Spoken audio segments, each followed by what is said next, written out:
सामर्थ्य नहीं, पर भावुक जनों के मार्ग में विक्षेप डालने का प्रयास करती है। जब भक्तों का भक्ति वैभव प्रकाशित होता है, नाम कीर्तन, गुण लीला गायन और बहुत से पिपासु जन वहां शरणागत होकर भक्ति रस का आनंद लेते हैं, तो ये बलवती माया उनकी श्रद्धा पर विघ्न डालने के लिए नाना रूप धारण करती है। जो व्यक्तियों के हृदय में ईर्ष्या रूप बन करके कि कैसे इन भक्तों को परास्त किया जाए, कैसे इन भक्तों का यश नष्ट किया जाए, कैसे इन भक्तों के पास लोगों का आना बंद हो, कैसे लोगों के हृदय में इनके प्रति अश्रद्धा हो, ऐसी चेष्टाएं माया लोगों के हृदय में बैठकर द्वेष भाव करके करवाने लगती है। चाहे आप कबीरदास जी का प्रसंग देखिए, चाहे आप मीरा जी का प्रसंग देखिए, चाहे आप नरसिंह मेहता का प्रसंग देखिए,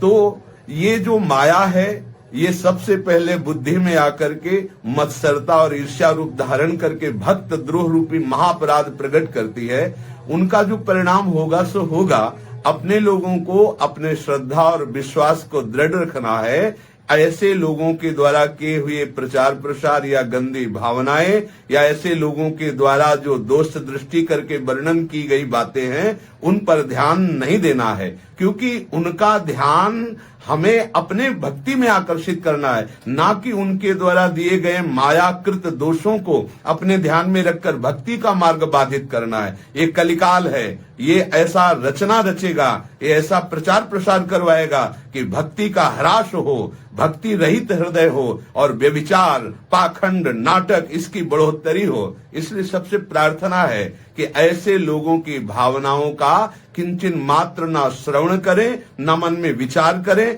ना आदर करें, क्योंकि ऐसी भावनाओं से सतमार्ग नष्ट होता है। स्वयं तो सतमार्ग में चल नहीं सकते, पर सतमार्ग में चलने वालों के प्रति ये नाना प्रकार की कटु व्यवहार, प्रतिकूलता का व्यवहार, दोष दृष्टि का व्यवहार करते हैं और ऐसी बातें और ऐसी रचना करते हैं जिससे लोगों के हृदय में संतों के प्रति अश्रद्धा हो। इसलिए आप सबको निवेदन करते हैं कि सावधान होकर आप प्रभु से प्रार्थना कीजिए कि वो आपको ऐसी दृष्टि प्रदान करें कि आपकी श्रद्धा और भक्ति को कदापि कोई भी माया के आचरण वाले छल न सके, आपकी भक्ति में विरोध न कर सके। आप सावधान रहिए। ये तो एक साधारण सी बात है, ऐसी सी न जाने कितनी बातें प्रकट होती संतों के जीवन में उनको नीचा दिखाने के लिए, जिससे उनके शरणागत